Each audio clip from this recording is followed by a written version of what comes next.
stay when it's your own brother calling? How come you turn the deaf and stay when it's your own brother calling?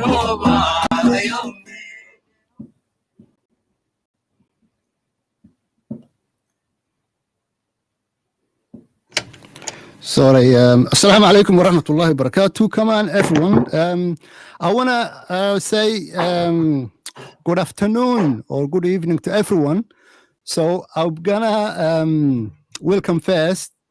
Hashim Duale is representing the Somali community. Justin, welcome to the show.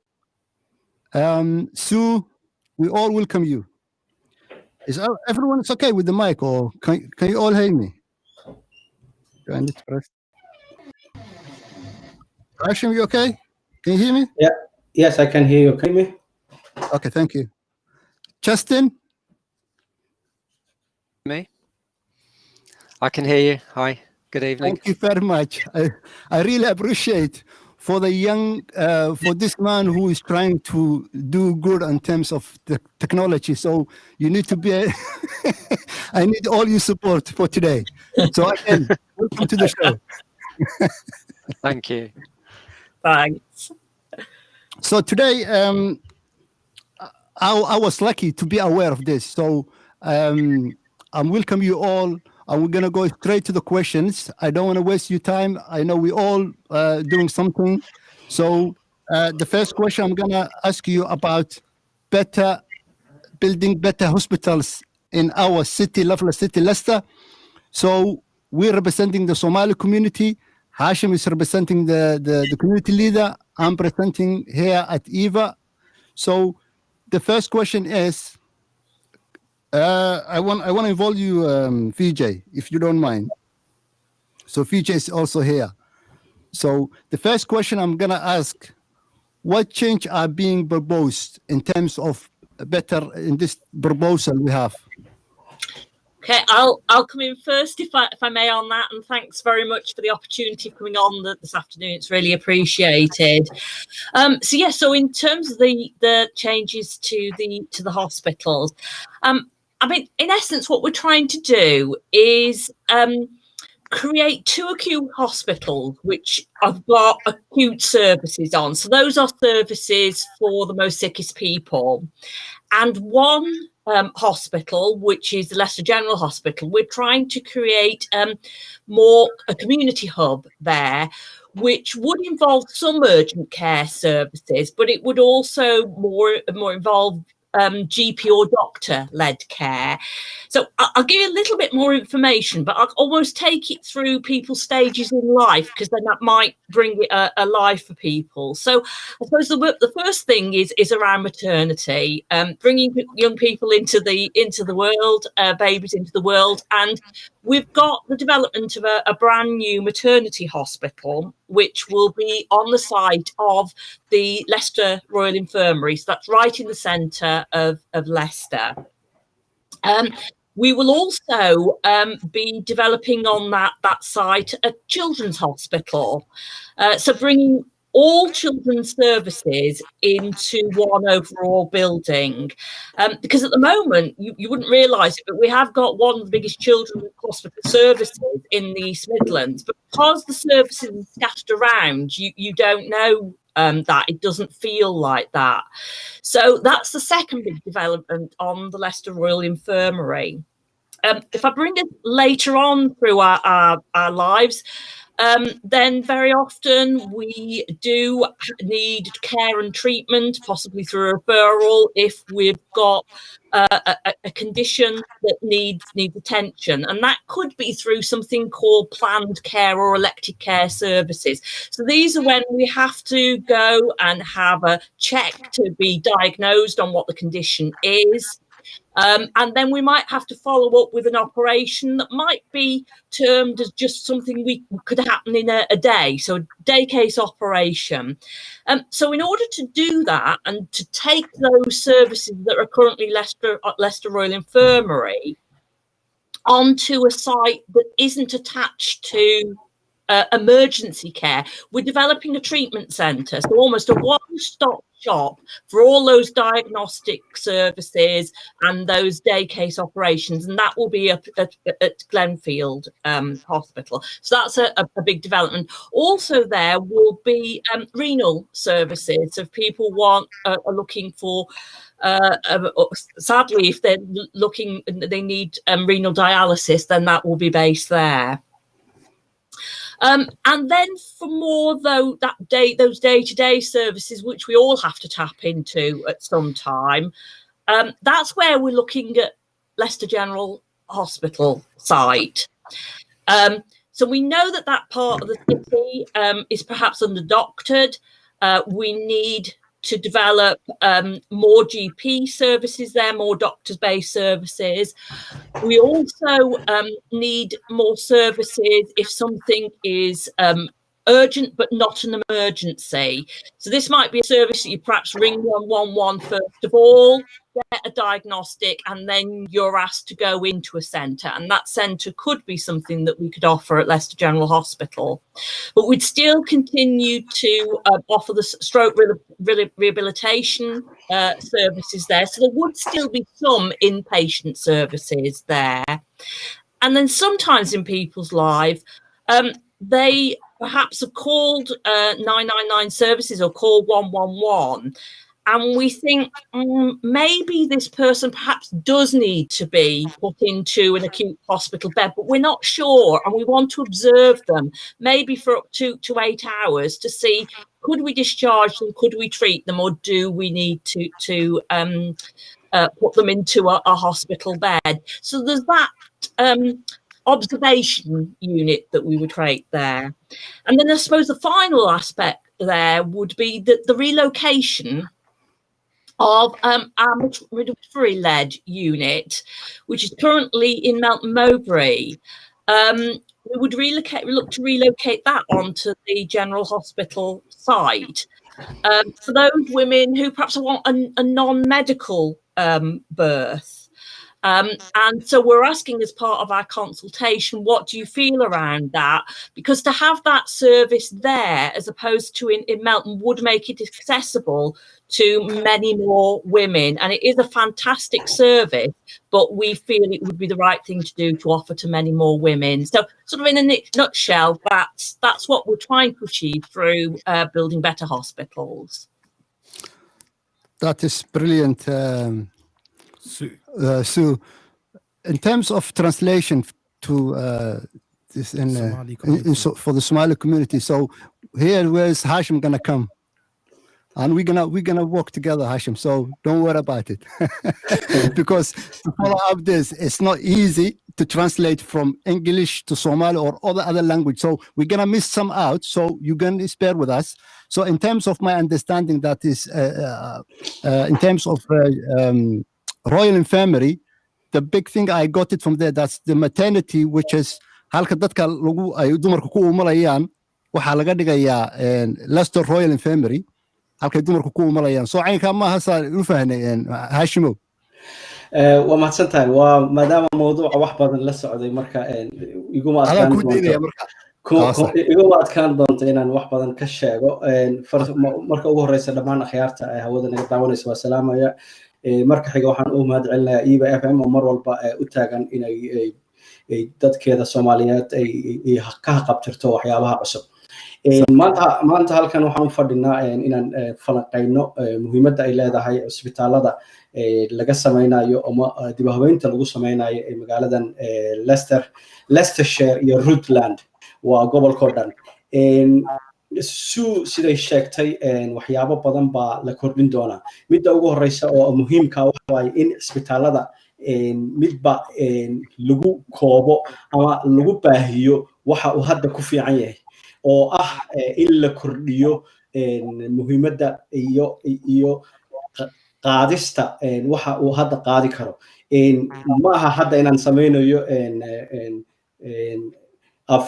afcelin erey gabadha say u tiri, laakiin si guud haddaan u taabto waxay aad uga sheekaysay waxyaabaha nagu soo fool leh sidaad sheegtay qaybtan dumarka ay ku dhalaan oo dhalaanka adduunyada lagu soo dhaweynayo waa laba qaybood mid waa mid haddeer Royal Infirmary midna waa mid ku taala Milton oo ah haddii ay jiraan dhibaatooyin gaar ah oo haddaba dumarka la sii ogyahay inay dhib mudan doonaan markay dhalayaan taasna labadii qayboodba waa la ballaarin doonaa waxa kaleeto oo aad u muhiima oo gabadha hadhowta ay soo sheegi doonto hadda waxaan ku jirnaa COVID waxaa lagu dari doonaa ilaa 100 sariirood oo sariiraha loo yaqaano emergency-ga ta muhiimka qofka markii aad u dhiban yahay lagula tacaalo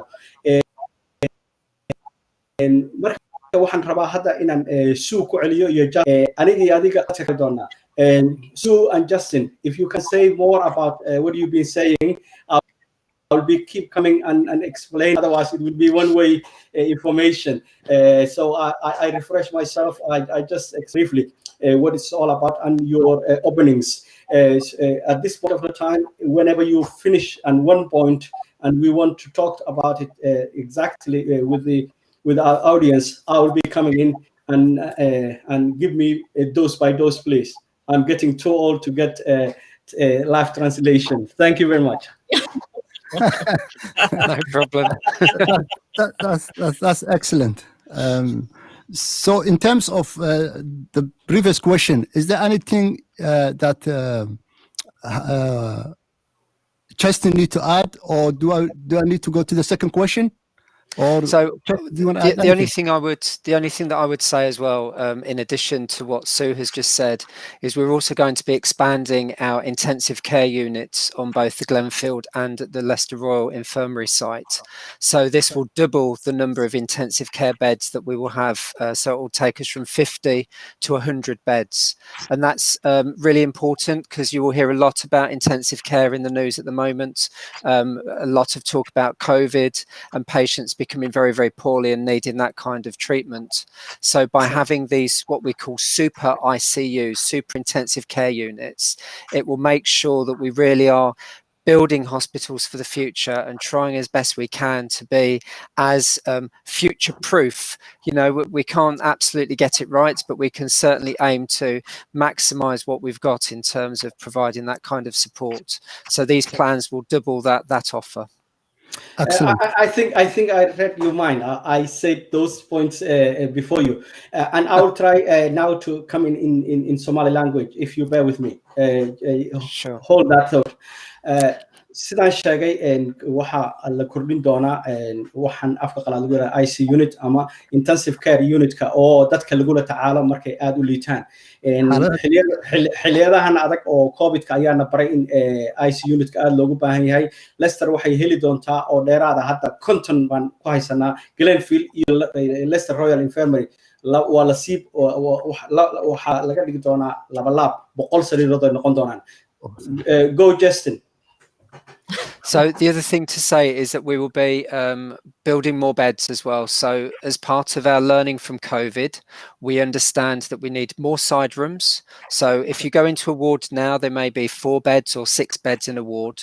We know that actually going forward with our new hospitals that we build with these proposals, we will have a lot more side rooms. So there will be 70% of those new wards will be side rooms, and that's really to protect patients who are more poorly or maybe have an infection that could be spread. It enables us to better keep them safe and also to protect everyone else on those wards as well. So again, we will be increasing the number of beds by about another 139 on top of what we've already got, but 70% of those in both sites on the new hospitals will also have side rooms to make patients safer. Thank you. Just hold that thought again. Justin suu sheegay waxa la badin doonaa sariiraha hadda jira ma aha sariiraha IC unit-ka kaliya in laga hadli doono sariiraha maadaama hadda aad loo arkay in qofka markii lala tacaalo kadib haddii isbitaalka hore laga soo bixiyo ay haddana laga yaabo inuu cudurkii kusoo laabto marka waxay aad isbitaalada dhan ugu dadaalayaan in la badiyo waxaana kaloo aad ay ugu dareen oo muhiim ah side beds waxaan la yiraahdo oo ah wardkii weynaa ama meeshii weyneed oo cisbitaalka marka laga tago qaybo yaryar oo weli bukaanka lagu sii baxnaansho in lagu dari doono taasna waxay ka barteen ama laga bartay waxyaabihii hadda ugu dambeeyay oo dhacay si loo casreeyo cisbitaalada sida kaleeto intaanan iloobin si waxay hore u sheegtay in la helay oo lala tacaalayo siiba in la badiyo waxaan la yiraahdo dadka markay ka soo baxaan cisbitaalada inaan guriga loo dirin la heli doono hab lagu sii isbitaalka lagu sii hayo maadaama la badiyay isbitaalka waxyaabaha lagu kordhin doono si guud markaan u sheego si dadka ay fahmaan isbitaalada Leicester oo dhan waxaa lagu samaynayaa dib habeyn ballaarin guud oo ilaa iyo 450 milyan oo lacagaha ku kici doonta mashruucaas weyn Justin or Sue, welcome please. Ibrahim, back to you then with your next question. Thank you very much, Justin and Sue. Second question, what are the changes needed? I mean, why are these changes needed? Sorry, that's the question, the second question. So do you want me to start? Yeah, you kick off. Okay, so the 3 hospitals that we have in Leicester now, in the year 2000 were 3 separate hospitals, and then the 3 joined together to become University Hospitals of Leicester. So the services that we have are split between those 3 sites, and actually we can't staff them in the way that we need to. It's very difficult, particularly with things like, as we've seen at the moment with COVID again, so many staff catching that and being off sick. It makes it very difficult to maintain those services if you're having to constantly spread staff between different sites, maybe 2 sites, even 3 sites in some cases. So these plans will enable us to put the right services on the right site and bring them together. So the Leicester Royal site will be for emergencies, and the Glenfield site will be for planned operations and planned procedures, planned treatment. So we can have the 2 things completely separate, makes it a lot easier to staff, also makes a much better patient experience. If you know the hospital you're going to for the right procedure, then that makes it a lot easier. At the moment, you could be moved between the 3 different sites depending on what you needed, and that's not good for the patients. So go on. Sorry. Justin, can you hold that thought? Can you hold that? Yeah, of course. Thank you. I read your body language. Okay, go ahead. Not only I'm getting too old in direct translation. Otherwise, I'll be walking the United Nations. Sorry. You're doing a fantastic job. Thank you very much. And it's practice for me. You never know where you will end up in the future. As if I read your minds, because I'm ambassador for this project. First of all, if people don't know me in that capacity, I've been talking to this project with the community. That's why it's easier for me to explain and say same time in different languages. And I'm honored to be here with EAVA, and I thank all the staff who are working there behind the scene that we cannot see here. haddaan usoo laabto sidaan horey u sheegay cisbitaalada waxaa la isku dayi doonaa waxaan Justin hadda ka sheekeynaya oo ah in cisbitaal walba wuxuu ku fiican yahay lagu sii ballaariyo si aanay noqonin in bukaanada loo kala wareejiyo cisbitaalada waxa kale to hadda la bartay marka waxay hadday in noqonayso in ay la wadi waayo shaqadii cisbitaalada qaarkood marka haddii cisbitaalada la isu keeno oo la isu soo dhaweeyo oo mid walba qayb walba waxay ku fiican tahay la sii xoojiyo waxaa fiicnaanaya habka loo isticmaalayo workforce waxaan afka qaado weeraa ama shaqaalaha xafiiska ee ka shaqeeya intii ay meelo kala duwan kala aadi lahaayeen oo ay hal meel u soo xaadiraan mid kale oo muhiimka oo lagu daray waxa waaye qofkii waxa uu sii fudaanaya marka loo sheego meeshuu aadayo in qaraabadii iyo dadkii soo salaamayay iyo wax allaale wixii facilitate uu u baahnaan halkaas laga fududaanayso marka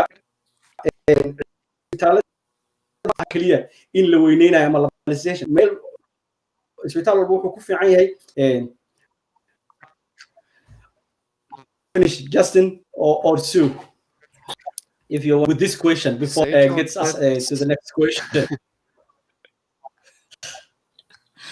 Yeah, I mean, the other thing that I would add is that, you know, obviously the buildings that we have are looking very, very tired, and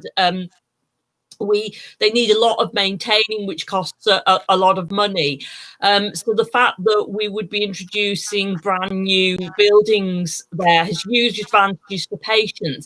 But there's also a lot of evidence that where you develop brand new buildings and state of the art, then you do attract more staff and you retain staff. And we basically, through these plans, we want to attract the best staff in the country to join the staff that we've got now, which we're really proud of, to provide care locally so that people in Leicester, Leicestershire and Rutland can get the best care that we can. So this has got all sorts of add-on benefits, as well as just the brand new buildings. It will enhance the quality of the care and services provided as well. Excellent. Sue waxay kale ku dartay Ibrahim xogaa yar waa odaga u yarkaadi aan soo dhaxgalo waxay ku dartay Sue isbitaalka iyo meel walba oo dhismaha ama wax walba oo wanaaga markii waqti badan la isticmaalo way duugoobayaan marka haddii la dhiso isbitaalo cusub ama waxyaabo cusub oo dhismo ah waxay keenaysaa kow in sidii ugu dambaysa loo qalabeeyo sidii ugu dambaysa marka loo qalabeeyana isbitaalada wadankan tartana ka dhaxeeya dadka shaqaalaha ah iyo cid walba oo cusub waxay doonaysaa inay meel fiican oo ugu dambaysa ka shaqeyso marka taas waxay saamaxaysaa in isbitaaladii maaha kaliya quruxdii iyo wanaagii iyo dhismaha cusub in ay la helo shaqaale badan oo u soo shaqo taga halkan shaqaalaha ugu waaweyn ama ugu khabiirsan inay Leicester ay shaqo u soo doontaan marka taasna way ku jirtaa meesha say Sue sheegtay waa mahadsantihiin iyo Soomaha marka xataa maadaama ay guryo waa qadiim yihiin oo in badan dhisnaayla 200 baa laga hadlayaa marka la hagaajintoodii baa lacag badan ku baxaysa Soomaha Hashim sida ay marka la islaamay tangareeya ama markuu cusub yahay wixii waxay noqonaysaa easy bay noqonaysaa in maintenance koodii kale ama technology la keenay iyo waxyaalahaas waa sax hadaynu aad baad ma santahay Hashim aad and hadaynu we're going to go to the third question for Justin and Sue. Ibrahim, I just want to stop you. Sorry. Let me Ibrahim, I just want to say we've got the adverts commercials coming on at 4:30 prompt. So if we can just kind of excellent. We have 3 minutes. We have 3 minutes. Yeah. And then just go into the commercials and we can come we can come back. Yeah. So I want to make sure that we're all on the same page. So I'm gonna ask you the third question. So when the ad come, then we can stop. So we can you can add whatever, because I don't wanna that 3 minutes is valid for us. So where is the money coming from? And will it not be better to employ more doctors or nurses? Okay. Did you receive my question? Yes. The money's coming from government. The government have realised that they've not invested in hospitals for a long, long time. And as Sue has already said, these buildings that we are working in are getting more and more tired with more and more people coming through them. So actually it costs too much money, public money, to keep maintaining old buildings. It's a lot easier if we build new and start again, because then we can get really modern facilities that are cost effective and also are more environmentally friendly. So the government has invested money for Leicester and another 5 sites across the country, a total of £3.7 billion they're spending on 48 hospitals, but the first 6, of which Leicester is one of those 6, is getting that money. Do you want to translate that, or do you want me to keep talking until the adverts? No, just let me quickly. dowladda lacagta bixin doonta sidoo Justin sheegay dowladdan waqti badan maadaama ay isbitaaladan aysan gelinin lacagta marka haddaan si fiican hoos ugu sii dago maaha labada mid kala dooro lacagtan waa lacag loogu talagalay in cisbitaalka lagu nadaamiyo oo infrastructure lagu sameeyo lacagtii lagu shaqaaleyn lahaa dadkana kor iyo hoos meesha way taalaa laakiin waxaa muhiim ah sidoo oo Justin ka sheekay intii building ama dhismo qadiima lacag badan la gelin lahaa in la helo lacagta cusub lagu sameeyo soo galaysa wax yar imaka EAVA, sharing the richness of cultures. This is EAVA FM. Metal is amazing. It can transform itself into pretty much anything, from a tiny little can to a phone, computer, or even another little town. Metal is a valuable resource for our city and is endlessly recyclable. So when you've finished with your food and drink cans, aerosols and foil, give it a quick rinse and drop it into your orange recycling bag or recycling bin. It's as easy as that. Visit leicester.gov.uk/recycling. Go on, keep recycling for Leicester and make your metals matter. This is EAVA FM. This is an important update about coronavirus. To help save lives, new national restrictions are now in place until the 2nd of December. You must stay at home. Only leave home for food, medical reasons, exercise, education, or work. You must work from home if you can and avoid travel unless essential. Go to gov.uk/coronavirus for latest guidance and exemptions. Stay alert, control the virus, save lives. EAVA FM. As winter approaches, here's a critical reminder of coronavirus symptoms from Dr. Gupta. The main symptoms of coronavirus are a high temperature or a new continuous cough or a sudden loss or change in your sense of smell or taste. If you have any of these, to protect yourself and others, it is critical you isolate at home, even if you don't feel too bad. And you must book a test immediately. Use the NHS COVID-19 app or go to gov.uk/coronavirus. Stay alert, control the virus, save lives. EAVA FM. Just the flu, people say every year. But in an average year, the flu kills 11,000 people and hospitalises tens of thousands more. There's no just about it. Flu is a virus that can cause serious complications. That's why we offer you the flu vaccine free. It's your very best protection. Ask your pharmacist or GP if you're eligible for the free flu vaccine. NHS. To protect against flu, help us help you. Serving the community 24 hours a day. EAVA FM. Businesses. Want to keep your business moving? Then you need to get a move on. From the 1st of Jan next year, if you deal with Europe, you've got new rules to follow. Time is running out. So get on it at gov.uk/transition. New rules for business. Large, micro, one-man band.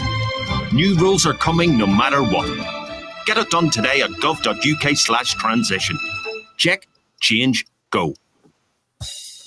EAVA FM is a multilingual radio station serving the diverse communities of Leicester on 102.5 FM. For advertising and sponsorship, email sales@eavafm.com or call 07811 659 364.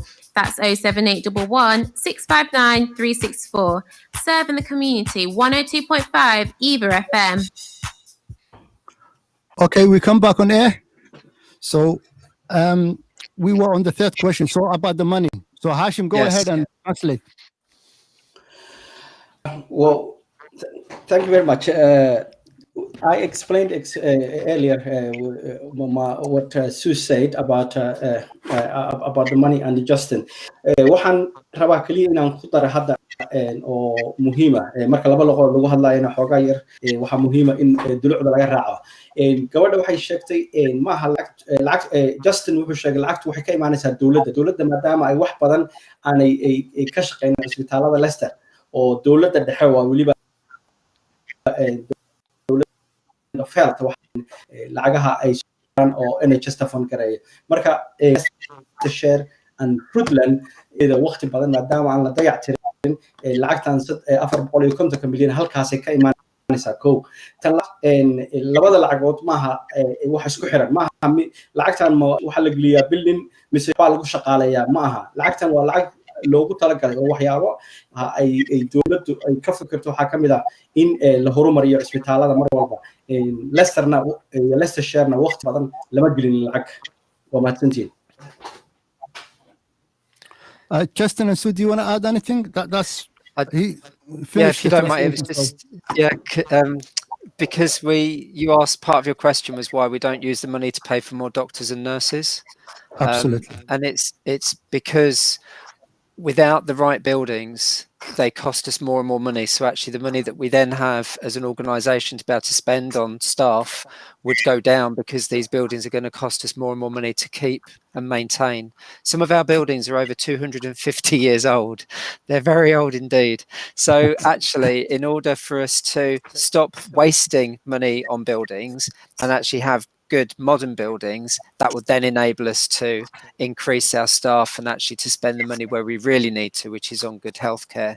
So whilst it sounds like a lot of money, and it is a lot of money, by using that money for the buildings, it then means that the money that we have, we can then use for paying for staff. So that's why.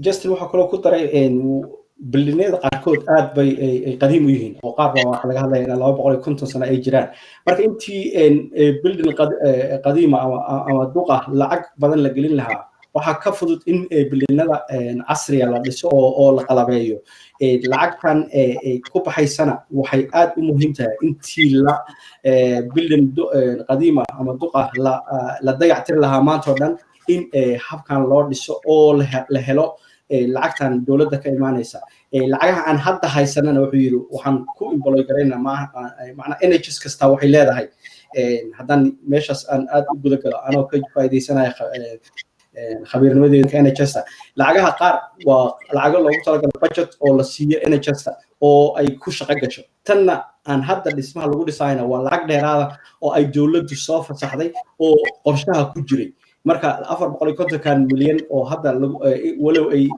lacag badan ay tahay haddana waa lacag meeshii loogu talagalay ku baxaysa waa sidaa mahadsanid Ibrahim adaa mudan Hashimow ma doonayo aniguna inaan hadlo adiguna aad hadashid waxaan doonayaa adigu maaragtay waa mahadsanid oon hadalka waa mahadsanid marka Hashimow aad iyo aad baad mahadsantahay saad noogu sharaxday Justin and Sue, if I ask you I think the fourth question. So we have one question remaining then. We have 5 questions. This is the fourth one. Okay. Will the proposal make it more difficult to park at Leicester Royal Infirmary? No. No.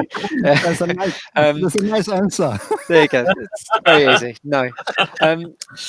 So if I explain why, the plans will move the operations and planned operations over to the Glenfield Hospital, and that will take about 1/3 of the number of people that come through to the Leicester Royal Infirmary site now over to Glenfield. So it will actually reduce the number of people that will be coming to the Leicester Royal site. And then as part of our money, we will be expanding car parks on both the Royal site and at Glenfield. And also we're doing a lot of work with the City Council and the County Council around improving the bus routes, improving park and ride facilities, and looking at what we call sustainable travel. So we want to find different ways that patients and the public can get to the hospitals that doesn't mean that everyone needs to get in their car and drive to those hospital sites. So we're doing a whole range of different things, including improving cycle lanes and bike parks if necessary, because a lot of our staff actually don't want to drive. If they could ride a bike, then they would prefer to do that. So we're looking at lots of different ways that we can get people to the sites in a way that doesn't mean that they need to bring their cars. But if they do, then we're investing in the car parks as well. But these plans will move, as I say, the numbers of patients between the different sites, so it should make it easier. Thank you. So Hashim? waxa muhiim ah markii oo waxa la dhisay waxay ma isku dayay Ibrahim inaan luqadda aan hal u sheego waxay aad u sameeyaan waxaan in la sii qorsheeyaha galeen waxa kamid ah maaha in parking ama isbitaaladii sidii loo gaari lahaa waxay la shirayaan ama la qorsheynayaan dowladda hoose ama Leicester County in wax allaale wixii uu isbitaaladaas u baahnaayeen ha noqdo basaskii ha noqdeen oo lasii habaynayo si loo yareeyo dadka isticmaali doona meesha baabuurta la dhigto marka maxay taasi samaynaysaa lacagtii oo dhan intii parking ama waxyaabo kale lagu bixin lahaa waxaa lagu bixinayaa meeshii ay rabtay laakiin haddii dadkoo dhan wax wada qorsheeyaan dowladda hoose oo halkan city councilka Leicestershire county council intaba waxay u sii gogol xaarayaan programkan sidii loo samayn lahaa oo ay isbitaaladaasi u heli lahaayeen basaskii dadkiina ay si fudud ay u gaari lahaayeen marka parking kaliya problemka ma noqon doone wuxuu noqon doonaa problemka hadhowti intaanan la arkin in la samayn doono aniga adigana ku hari doona markay dadkaan baxaane waxaa halkan ku jira oo aan dadka rabnaa inaan kala hadalno in ay buuxiyaan questionnaire-ka ama falcelinta oo waxaan ku saabsan arrintanna waa arrin dadkoo dhan u taala marka taas hadhowtii baan si fiican aniga aan dadka usii dhadhacsiin doonaa markii qolooyinkan ay dhamaystaan warkooda wixii aan ka tegayna ku dar Ibrahimo aad iyo aad baad Hashim u mahadsan tahay wax badan kuma darayo qolada markaynu ay iska tagaan baynu naku hawsheena sii wan doonaa laakiin saad u sheegtayba su'aashan weydiiyey macnaha dhib bay sii noqonaysaa haddii markii horeba Royal Infirmary dee parkingkiisu ama meesha gawaarida la dhigtaa waa iska dhib badnayd marka dadku markiiba waxay su'aashu taas ay imanaysaa marka si ay noogu jawaabeen imaka way ka fudaanaysaa bay yidhaahdeen waayo meeshii waa la weynaya waxaa imanaysaa in isbitaaladii kale dadkii ay kala tagtagaan marka dadkii isku meel markii hore iskugu yimanayeen imka ma dhacayso oo mar haddii qolo kastaba meel iyadoo wada shaqaynayso oo dhakhtarada wada shaqaynayaan haddana qolba meel baa loo Relocate garanaya ama waxbay ku takhasusayaan marka sidaad u sharaxday weeyaan haddii aan su'aasha ugu dambeeyo weydiiyo if I ask you the last question Justin and Sue what is happening at the General Hospital that's the first question and we as a rumors we heard that is the General Hospital is going to close down so there's two questions so first what's happening at the General Hospital and then the closing down I mean, in terms of the General Hospital, it definitely isn't closing down. What we're trying to do there is take some of those, take those acute services away from the site and put them onto the other two hospital sites, but then trying to create there what we're describing as a community hub. And I think in terms of the consultation, if you look at the various consultation questions, we're asking, I think, probably the public to get involved most in what's going to be there in the future. And because we genuinely want to know what would work best for people there and what really matters to them in terms of local services there. So what we're saying is that we would still retain some of the services that are on that site already. So there is a diabetes centre of excellence, and we also have a stroke recovery service there, so stroke rehabilitation. So that's almost when people come from acute hospitals, perhaps not ready to go directly home or into the place that they call home, and they just need that rehabilitation. So those services will still be on that site. As I mentioned earlier, we are looking to relocate the midwifery-led birthing unit that currently is in Melton. We know it's a much-loved service. We know it's an excellent service there for women, but we want to make it accessible to more women so more people can benefit from that care if they're looking for a non-medical birth. So we'd look to test it out on that site.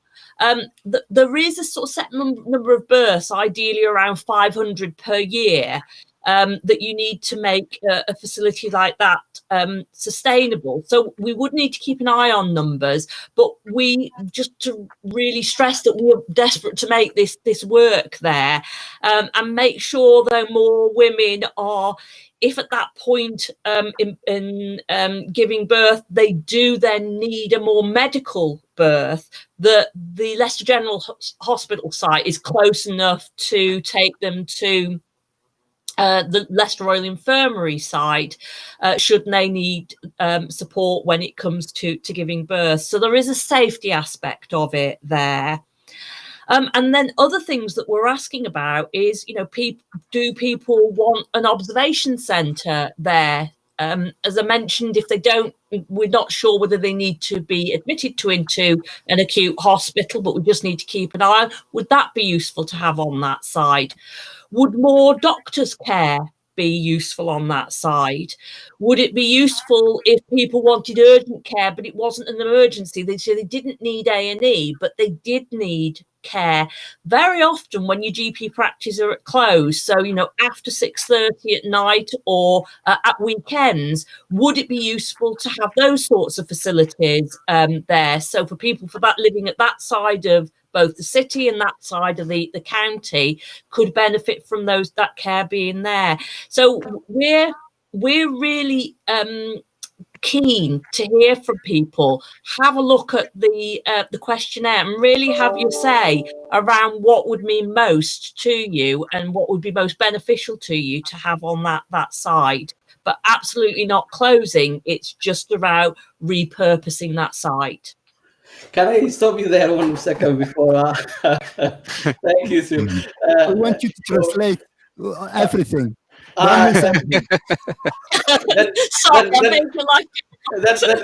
You'll increase my pay for the day, don't you?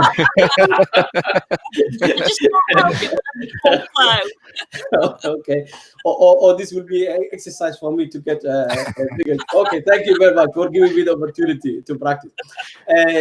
Sue waxaa la weydiiyey raalli ahaad haddaan idinla kaftano oo marba luqad aan ku hadalno weynaana dhegeysanayo aad wixii aan qaldanan saxa fadlan kusoo qora barta Facebooka waxyaabahaas leedihiin waa lagu dari karaa aan ka faa'iideysto waxay nagala soo codsan karaana halkan www.betterhospitals.leicester.nhs.uk numberkuna waxa weeyaan 01162950 so you can follow us there.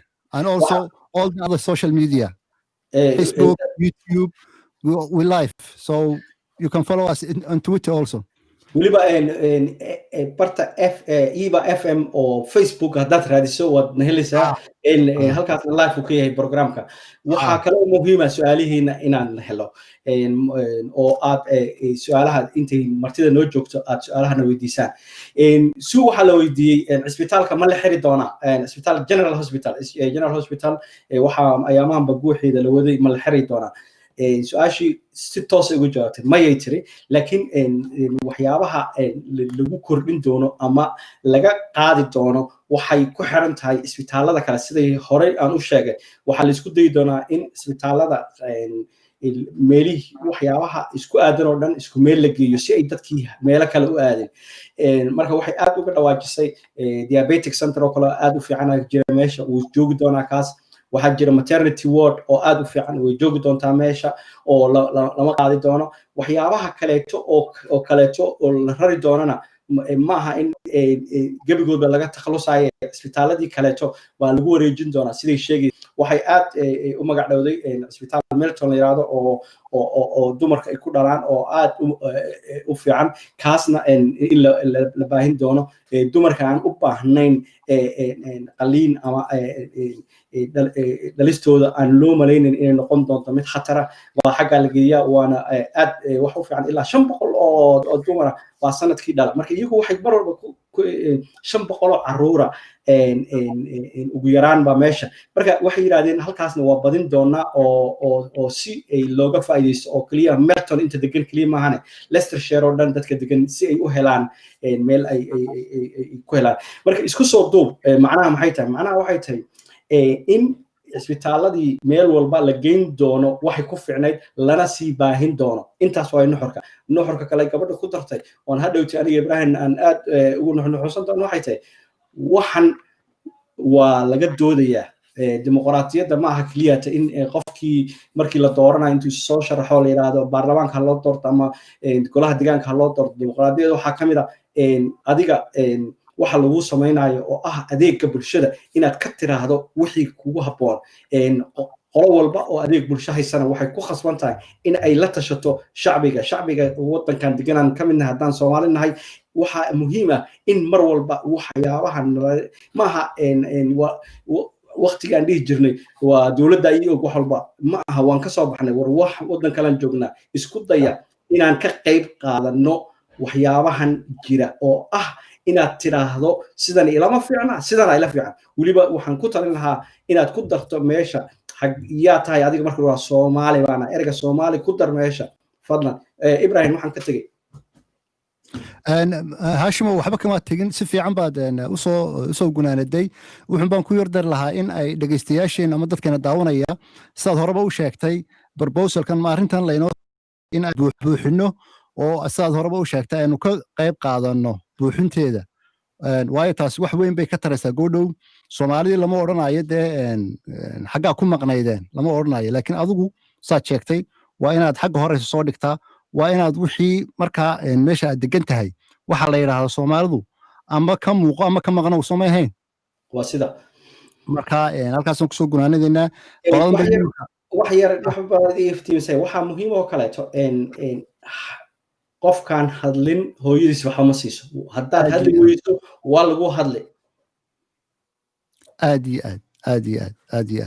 and I just want to say kii isbitaalka carruurta bay ka jawaabtay gabadha isbitaalka carruurta ma la xirayaa su'aashaas aad weydiisay may ka jawaabtay waxay tiri lama xiraya tiri so kii General Hospitalka waxaad special su'aashaada ka mid ah laba foodeed kan carruurtan xaggee aadaysaa may carruur meesha kuma jirto wuxuun baan General Hospitalka ay leeyahay dadku way xidhayaan carruur kuma jirto General Hospital way jazakallah intaanay bixin hal su'aal ma weydiin karaa aniga ha su'aal weydii ha okay I turn myself into presenter Sue and Justin with permission of Ibrahim I have a pertinent question because I also sit for the public why not hard question though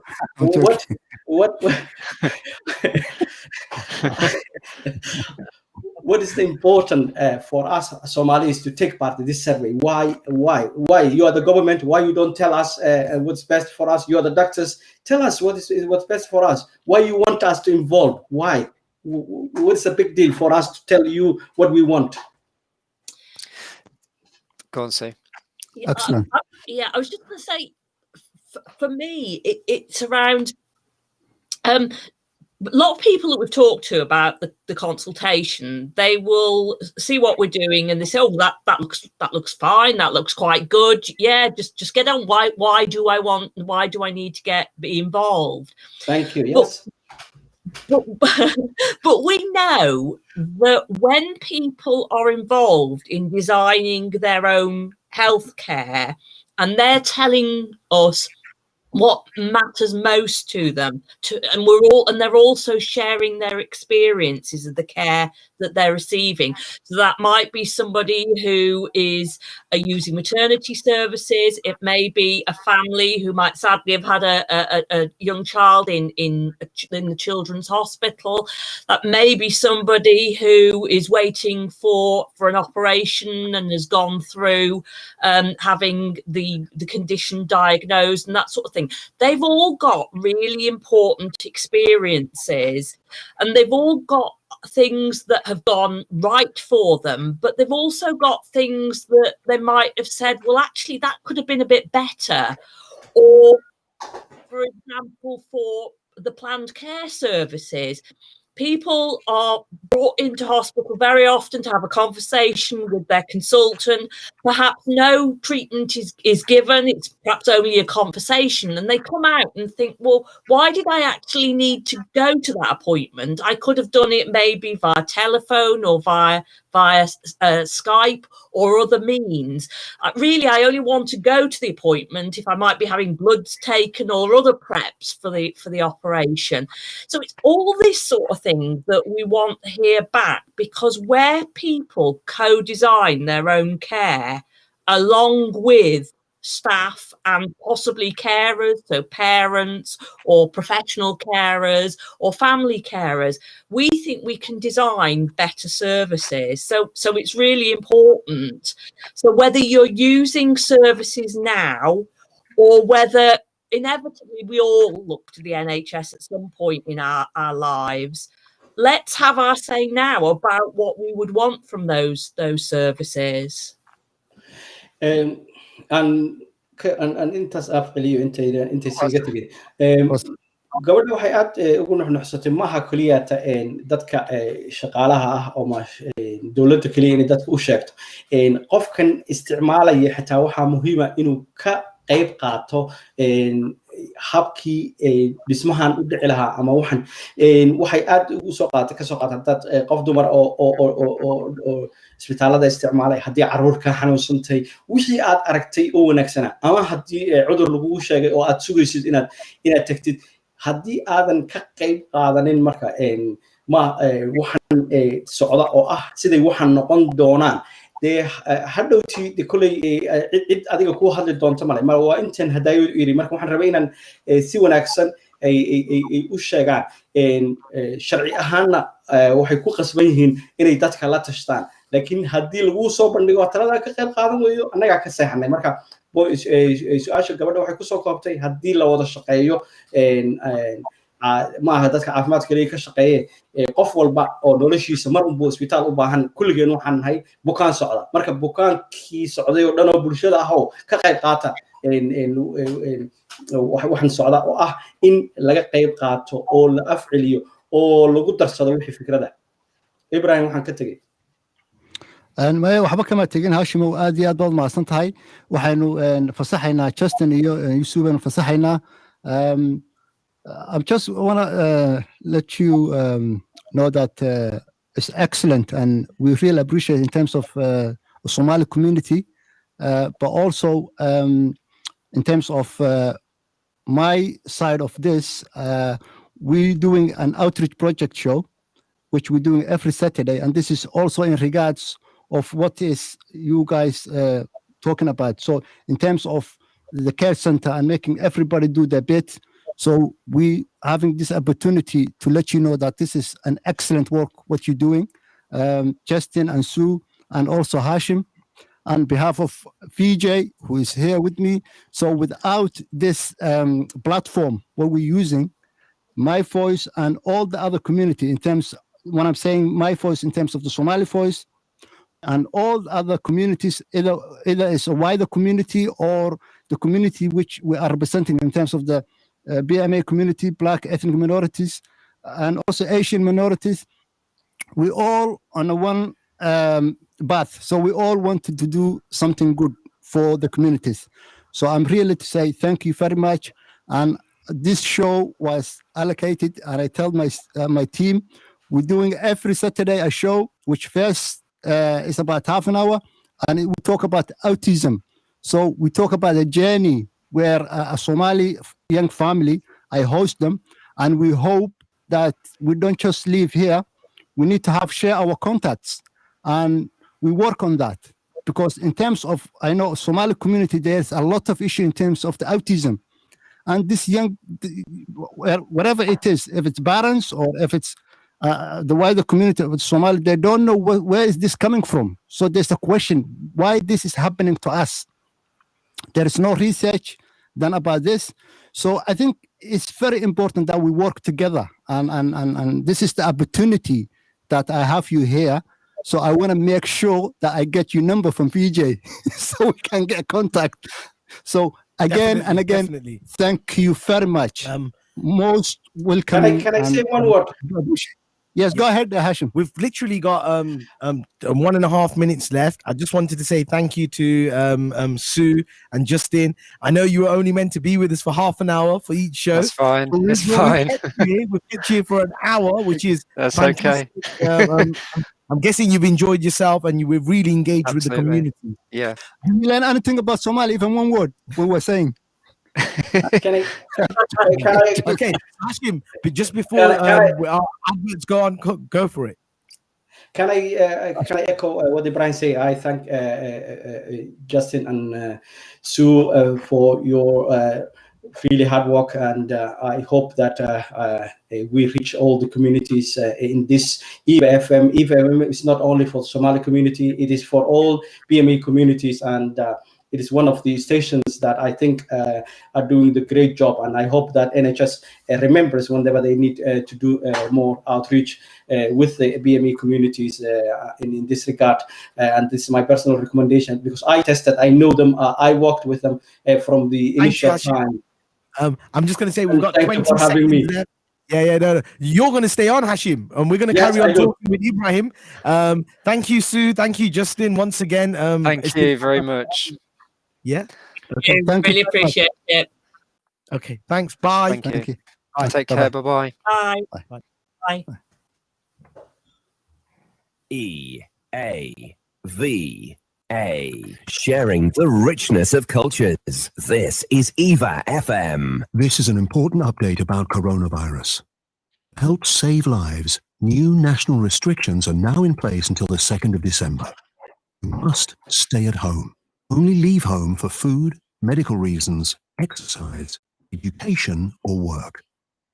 You must work from home if you can, and avoid travel unless essential. Go to gov.uk/coronavirus for latest guidance and exemptions. Stay alert. Control the virus. Save lives. This is EAVA FM. The NHS would like your views on their proposals to transform acute and maternity services at Leicester's hospitals. They include moving acute care to the Royal Infirmary and Glenfield Hospital, new and refurbished buildings, a doubling of intensive care capacity, and a community health campus for the General Hospital. To see the proposals and give your views, go to www.betterhospitalsleicester.nhs.uk. Serving the community 24 hours a day. EAVA FM.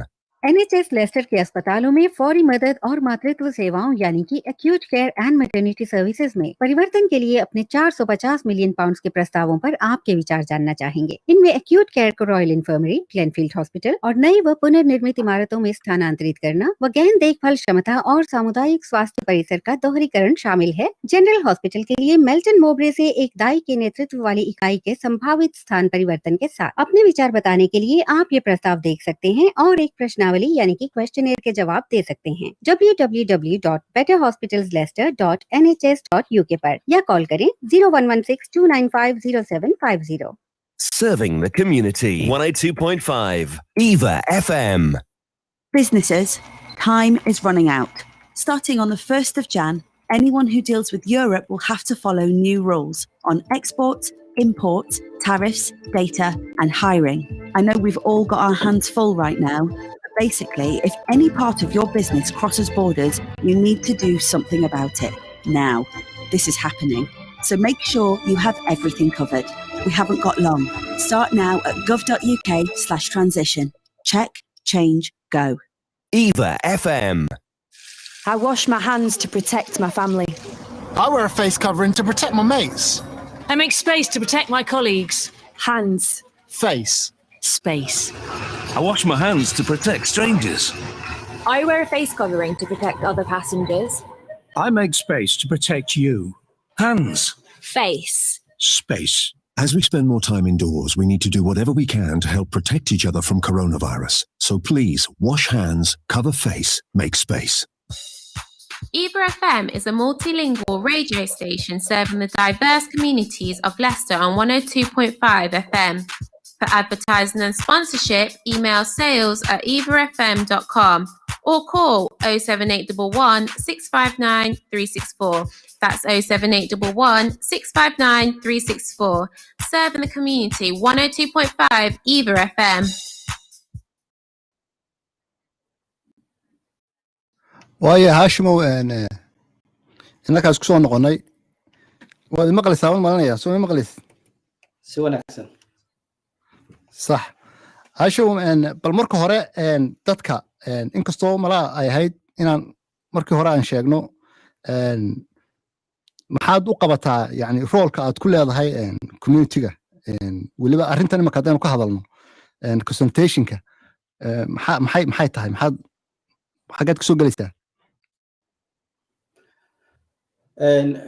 horta sidaad ogtahay waxaan u shaqayn jiray NHS muddo 16 sano aan ka shaqaynayo oo community worker aan ka ahaa meesha oo arrimaha caafimaadka arrimaha bulshada arrimaha dhan aan ku dhex jiray oo aan la shaqaynayay Leicester City Council maadaama aysan qabin waqtigaas dad Soomaaliyeed oo shaqooyinka qaban jiray taas waxaan ka dhaxlay khabiirnimo badan maadaama aan waqti dheer aan ka shaqaynay in badan oo iyaga ka midana weli xiriirkiina wuu jiraa marka mar allaala markay yimaadaan arrimo noocaan waxaa muhiim ah maadaama aan ka mid ahay bulshadii hadda dadkiina aan wax walba ay soo kordha ay tahay inaan ka u sheegno bini'aadamka aan ka dhalan hadii kaleeto waxay noqonaysaa inaan noqono dad meel iska degan aanan noqonin wax dadka wax ku soo biya arrimahan oo kale markay yimaadaan marka si gooni ayaan ugu istaagaa halgeeyaan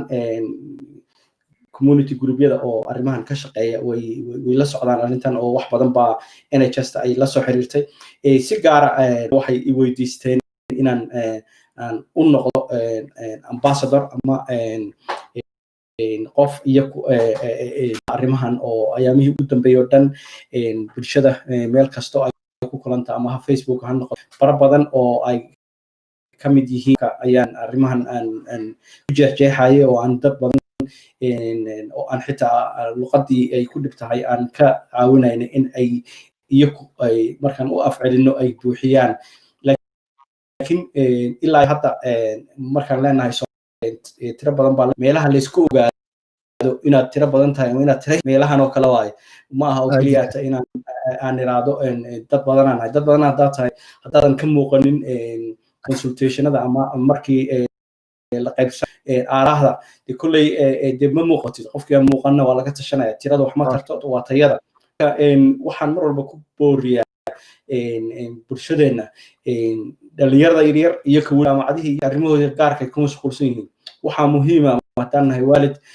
inaan arrimahan caafimaadka siiba oo qof walba taabanayo aan ka qayb qaadano ururintan xog ururinta wax kale ma aha aniga markaan hadda dadka raba inaan ka dhaadhacsiiyo waxay tahay isbitaaladan hadda la sheegayo ka soo qaad isbitaalahan gabdhaha isticmaalaan oo markay umalayaan su'aal ka mid ah su'aalahaas waxay tahay ma isbitaal gooni u taagan baa rabtaa mise waxaa lagu dhex taraa kuwa kale waxaan ogahay soomaalida oo dhan inay dhihi lahaayeen gooniha loo istaajiyo maxaa yeelay dhaqankii iyo diintii iyo wixii dhan waxay saamaxayaan gabdhaas inay sharafteeda asurnaato aanan dad tira oo aan lagu dhex darin oo dumar kaliya la joogto haddii aadan adiga intaas sheegin dadka aysan waxba in la isku daro ama la kala daayo ay ka bataan dadka meesha u bataan baa la raacay waxaa kaloo ka mid ah su'aalaha muhiim oo aan aysan ku haddii ay jiraan carruurkan ma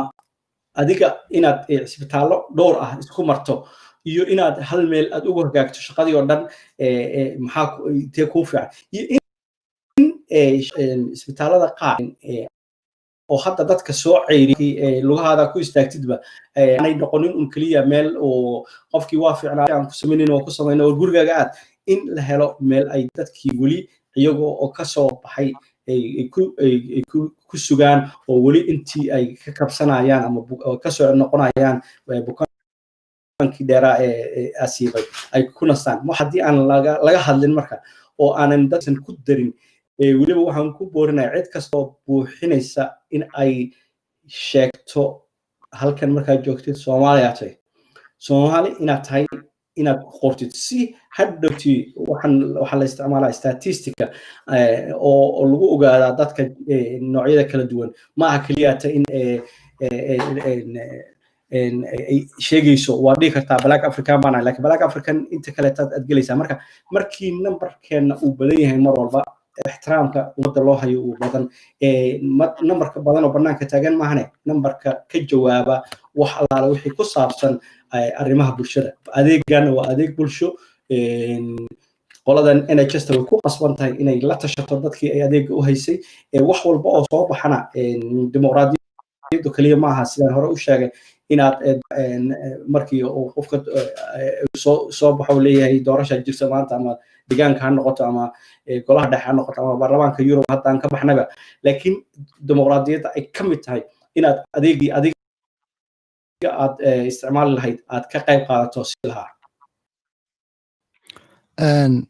aad iyo aad baad Hashim u mahadsan tahay sida quruxda badan ee aad u sharaxday Hashimow weli haddaan su-aasha aan wax kaa sii weydiiyo imika tani xog ururin baa ayaa la rabaa waxaa kaloo jirta 21 bisha nagu soo socota December ayaa waxay ku qoran tahay in ugu dambeyntii ay tahay in la soo xareeyo marka lacag 450 milyan ayaa lagu dhisayaa saddexdan hospitaal marka consultationka ama xog ururintan adigu waad sharaxday haddii imika aad hal qodob ama laba aad ka tidhaahdid maadaama wixii loo baahan yahay la buuxbuuxiyo buuxbuuxintiina runtii ay u baahan tahay in qofku maaragtay bulshadu inaanu ka qayb qaadanno oo saad horeba usoo sheegtay ama ka maqnow ama ka muuqada ay tahay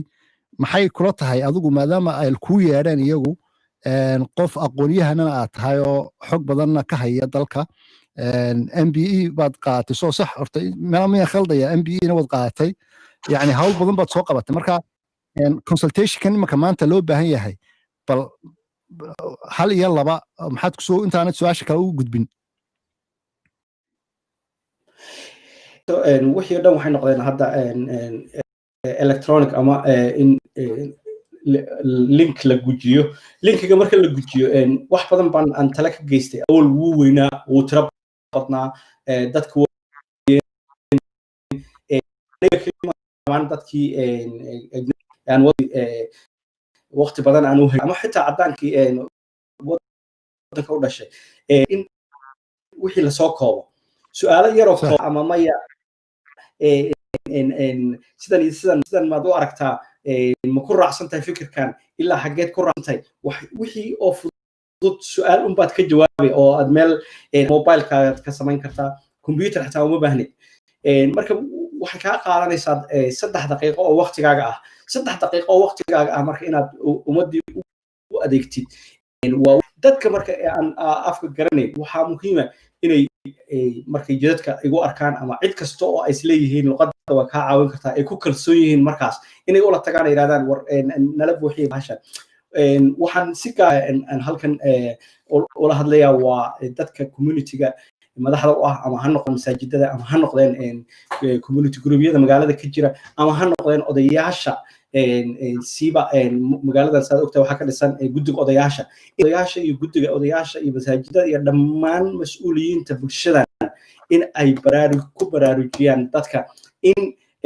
arrintan koob iyo 20 saad u sheegtaan la gaarin na dadka ugu badan oo buuxin kara ka soo qaad gurigaaga 5 qof baa ku nool maaha hal kaliya inaad samaynayso 5 taba waad samayn kartaa maxaa dhacay 5 taba waxay ka mid yihiin dad hadhowtii aan hadda hadli karin ama caruuraadeen ama ha soo koreene hadhowtii waxaan isbitaal aan 250 sano dhisnaa markii la bedelayo 250 sano kale u dhisnaa maaha kaliya inaad adiga soo daleynaysid caruurtan allah wixii kaa dambeeya ugu abtirsada ayaa meeshan u hari doona la dhayilsanin maaha waxa kaliya oo la leeyahay community waa inta ka baxaya community waxan waa wax dadka u yaala waa wax ay tahay in aan ku baraarino aan ka qayb qaadano 3 daqiiqo oo aad meel fadhin lahayd oo waqtigaada ah fadlan cid walba oo gurigaaga ka tirsan waa hal mar buuxi fadlan su-aasha kale aan ku weydiinayaa Hashimo qofkii maadaama luqadii hadday ku adkaato oo kale xaguu tegayaa siduu loo caawiyo waxaan maqlayay in telefoonka xataa laga caawin karo oo telefoon ku hadli kartid oo xagga Soomaalida xagga dadku xaggay tegayaan sida hawshan haday qof dad yiraahdaan buuxbuuxiyaba oo ku adkaato luqadii garanay dhammaan center dadka caawiya way u furan yihiin inay tagaan kale u furan yihiin saa sheegtay telefoonkan xitaa hadaad wacdo qof ingiriisi kula hadlaya qof oo fadhiyo oo ku tarjumi doona waxaa muhiim inaan fahmno muhiimadda oo ah wariyaan Hashim ahaan aniga diyaaraan ahay cidii u baahan markaan jidadka soo cid walba way haysataa teleefoonadeeda caawin kara cidii caawinaad u baahan waxa kaloo aan intaa ku darayaa waxa u malaynayo inuu jiro guri aan cunug yar oo iskuul aaday waxaan waa su'aalo toos ah ma aha cilmi badan cunugii markuu kula fariisto uu yiraahdo hooyo ama aabo waa kan xitaa waa la buuxin karaa marka waxyaaba fudud oo 3 daqiiqo qaadanaya iyaanan looga harin oo aan lagu haleyn dad gooni waa shaqo dadka dhan u taa waa wax muhiim ah waxa kaliya aan ku celcelinaya mar walba haddaad meeshaas buuxinaysaan fadlan qaybta ethnicity-ga meesha lagu leeyahay wariyaad ka tahay xageed ka soo jeeda address inta tagtid Somali waa weyn meesha ku qor si numberkii Soomaalida ee halka deganaa u soo baxo oo muhiim tahay dadkiina ay ku guuleystaan inay codkooda furtaan niman hadlin hooyadiis wax ma siiso waxaan kaloo halkan aad ugu boorin doonaa haddii markii ugu horeysay aad ka maqashay Hashim Duale Hashim idii aad ka maqashay markii ugu horeysay ku qor haddaad ka maqashay EAVA FM ku qor meel kasto aad arintan ka soo maqashay waa muhiim inaad siisid qofkii arintaas ku soo gudbiyay ugu horeeyay haddii kale tan xitaa kuma qasbin su'aalaad ha mid kale oo muhiimka su'aalaha dhan inaad ka jawaab xitaa kuma qasbin inta ka qosaysaad ka jawaabi kartaa inta kale iyagoo sidooda kaga tagaysaa muhiimka maxay tahay in aad adigii aanad codkaagii meesha ku lubin wixii adiga aad rabtid ubaad ka jawaabi ma aha daba ilaa dacal inta su'aaladii ku weydiin inaad ka jawaabto waxa muhiim ah inaad intaad kartid iyo inta ku qosaysa aad ka jawaabtid aad iyo aad baad u mahadsan tahay Hashimo halka buuxinta haddaan ku yaro noqono badanaa waxaa jirta qayb dadku ay wax ku qoraan oo qaybta comments-ka la yidhaa dadku halkaa badanaa way ka boodaan oo siyaabo badan bay uga boodaan taasoo kale muhiimadeedu maxay leedahay waayo halkaasi waa halka aad wax ku sharxaysid oo kale marka halkaa qofka hadduu israa wax sharaxoo kale uu yidhaahdo Soomaali ahaan annaku saasaan u baahannahay in sidaa naloo caawiyo oo kale waxaa muhiima markaasoo kaleeto sida dadka xogaha aroorinaya sidoo kale inaad la hadashid oo aad tiraadid dad ahaan annaga sida marka hadhowtii marka la isku imaan ka hadlaya arintan wixii oo dadka taabanaya oo aniga aan ka warqabo toosaan u sheegi karaa waxaan dhihi karaa waxaan ma fiicna marka waxaan commentiga saad aragtay su'aal bay daba taal su'aashii ahayd sidan wax ma u rabtaa haddii aad tala dheeraada dhiibaysid waa meeshaas marka tala dheeraada oo arrin kugu dhacday aad ka hadlaysid fadlan meeshaas dul istaag ciddii aad leedahay afka way kaaga fiican tahayna kaasho oo buuxi laakiin wixii kala dheeraada oo leedahay dadku waa u baahan yihiin haddaad tahay ka soo qaad iimaan masaajid haddaad tahay qof kamid ah odayaasha magaalada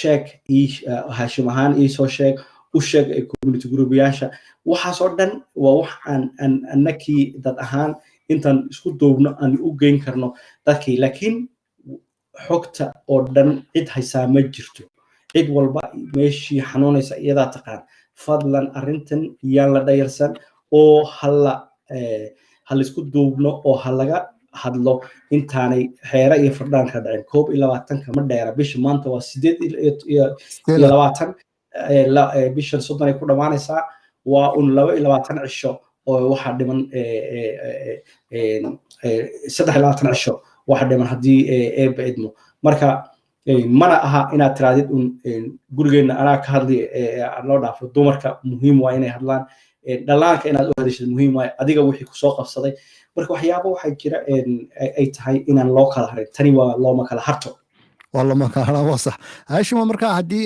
ay noqoto gunaanadka goordhow maadaama aan idaacaddan ay macnaha bulshada laga badan yahay u adeegto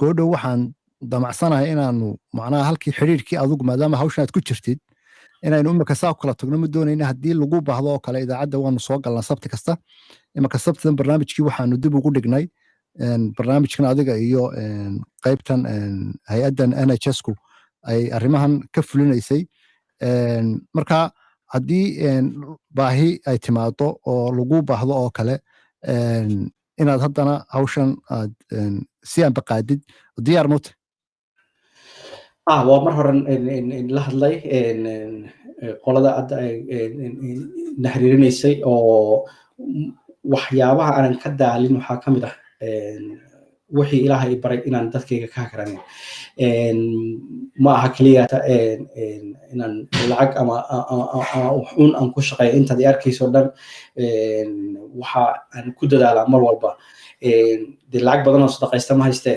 aqligayga inaan sadaqaysto oo wixii aan dadka karo inaan halkaas in ilaahay dembiyadeenii iyo dembiga waalidiinteen ku dhaafo kulley bini aadamkana haddii aad caawiso buu ka caawin marka aniga unbaas caawinaya maha dad kale inaan caawinayo inaan dadkayga caawina diyaar baan u ahay aad iyo aad baad umahadsantahay hashimo haddaan su-aasha kale ku weydiiyo dadku siday arrimahan oo kale xaggey ka helayaan siday u buuxbuuxiyaan proposalkan xaggey ka helayaan xaggey inay ka helaan ay tahay hadday u baahdaan haddii aad weydiiso qoladan kula shaqaynaysa waxaa jira link oo aad muhiima oo haddii aan daabici karno ay tahay inaan hoosteena ku daawacno weliba qaybta guud mahane take the survey meeshay ku qoran tahay haddii ay naga caawiyaan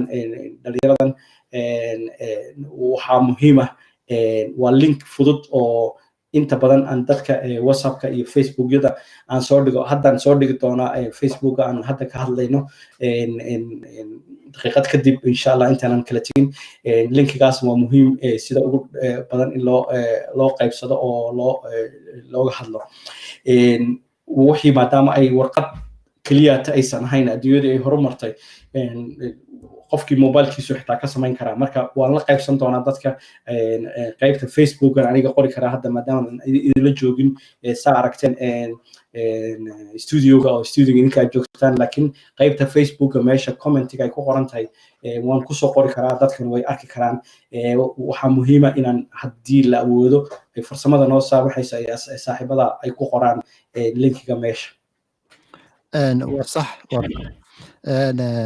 kulley dhowr siyaabood baa hawshan malaa loo heli karaa baan isleeyahay qayb in ay tahay isaga oo macnaha warqadiya oo aad gacanta ku buuxinaysid isagoo online oo internetka aad ka helaysid soo siyaabahaba looma heli karayo kan warqada waxa aan muhiima in la helay hab fudud because awal warqada waxa la soo saaray markii ay geedkan weynaa qofkuba ka naxi markuu arko buu leeyahay waa runta oo dhowr mar baan isku dayay dadka inaan masaajidada iyo meelaha ganacsiga aan u geeyo markuu arko qofku waa ka cararaya wuxuu leeyahay warbiyo buug waqti uma iga tag marka hadda waa la yiri aad baa loo yiri markastana lacag lagu bixin karo in reprint waxaa la yiraahdaa lagu sameeyo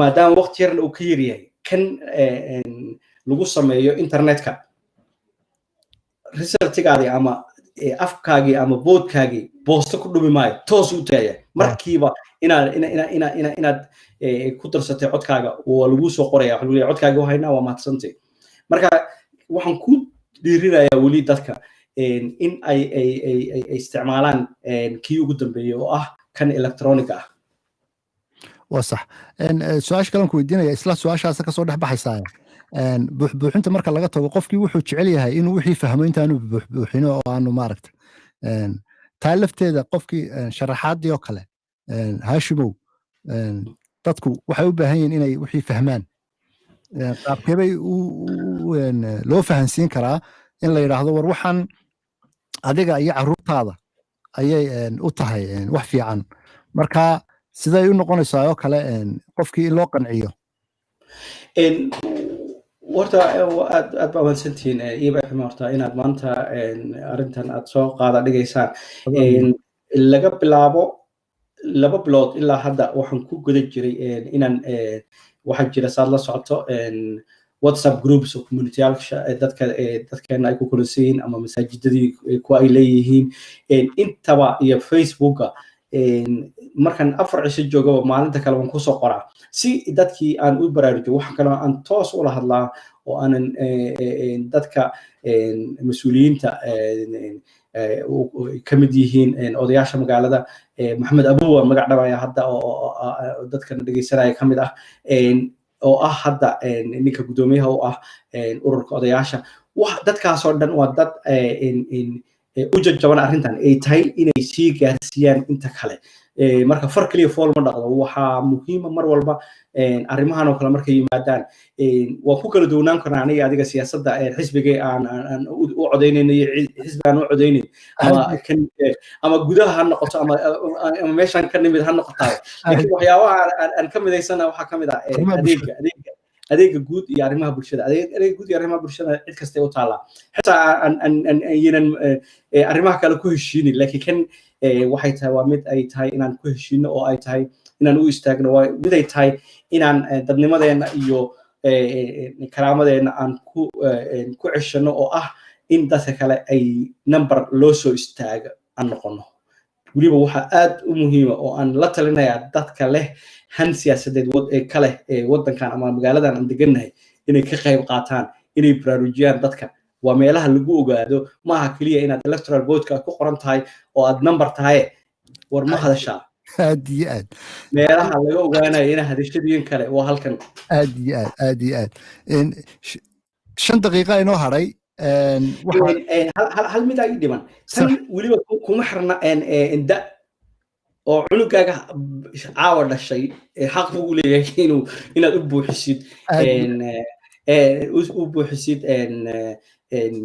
linkiga oo aad raadid arrimihii aad u hadli lahayd oo ku qabsada haysta asaga qabsan doona inaad ka sii hadishid marka numberka dad badan noqonayna waxaa laga yaabaa familkiiba celis marka lasoo qaado 5 qof inaan nahay marka 5tiiba awal intii boodi karto 18 iyo wixii ka weynaa baa la arki jiray haddan banaanka soo saara numberkeena keena fadlan Hashimow aad iyo aad baad u mahadsan tahay mar kalena waan aad iga ballan qaaday inaad halkan imanaysid sidaan arrimahan usii anba qaadno iyo bulshadaba waxaad u haysid waayo dad baa magaaladii ka guuraya dad cusub baa imanaya dadkii in la isbarto oo maaragta ummaddii la isku sheego oo dadka laftooda kii wax qabanaya iyo kii ma garanaysaa bulshada u adeegaya la garto marka aad baad mahadsan tahay Hashim su-aasha ugu dambaysa waxaa inoo hadhay 4 daqiiqo sidaynu interviewga ama waraysigan aan kula leeyahay xagga arrimaha bulshada aan usoo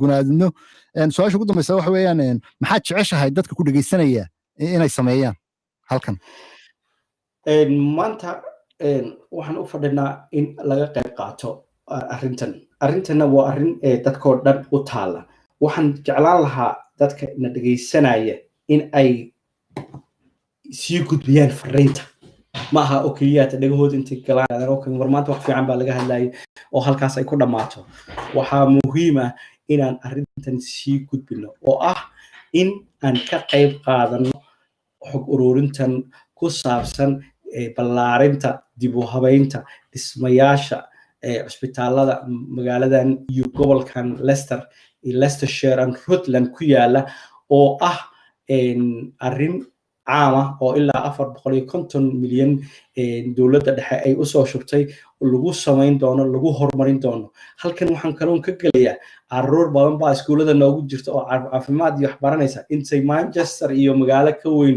Leicester ka aadi lahaayeen mustaqbalka halkan ay shaqo ka heli karaan dadkii oo dhan baa ka heli kara maaha dhaqaatiir kaliya inay ka shaqeyso cusbitaalada marka mashruucan maaha mashruuc kaliya oo aan ka noqon doono maxay ahayd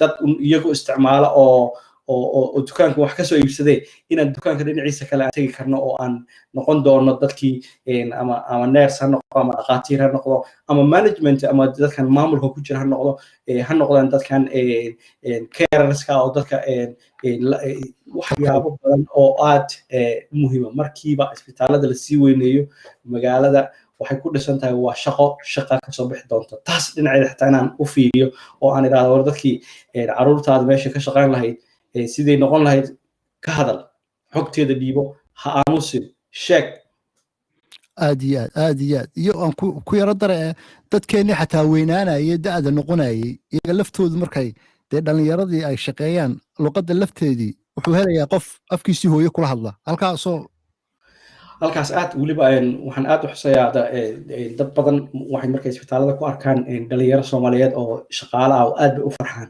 oo afkoodii ku bogan doonaan taas waxay noqonaysaa marka kuwa London iyo hadda ka baxaya markay arkaan isbitaal weyn oo Leicester laga furay halkan ay shaqo u imaanayaan marka dadkii baa badanaya oo Soomaalida ahaa oo halkan ka shaqeynayay marka taas xilligeeda hala fiiriyo waxaan rabaa hadda inaan u mahad celiyo dhammaan inta u taagan guddiga odayaasha community-yaasha halkan ka jira oo u taagan 23 cisho ee noo hartay fadlan aan waqtigii naga dhamaanaya 20 daqiiqo anigu waxaan ku leeyahay aad iyo aad baad u mahadsan tahay Hashim adaa mudan waxaan aad ugu mahad celinayaa dhammaan inta kula shaqeynaysa oo aanan halkan shaashada joogin oo dhan waa mahadsantihiin thank you for having me thank you you're welcome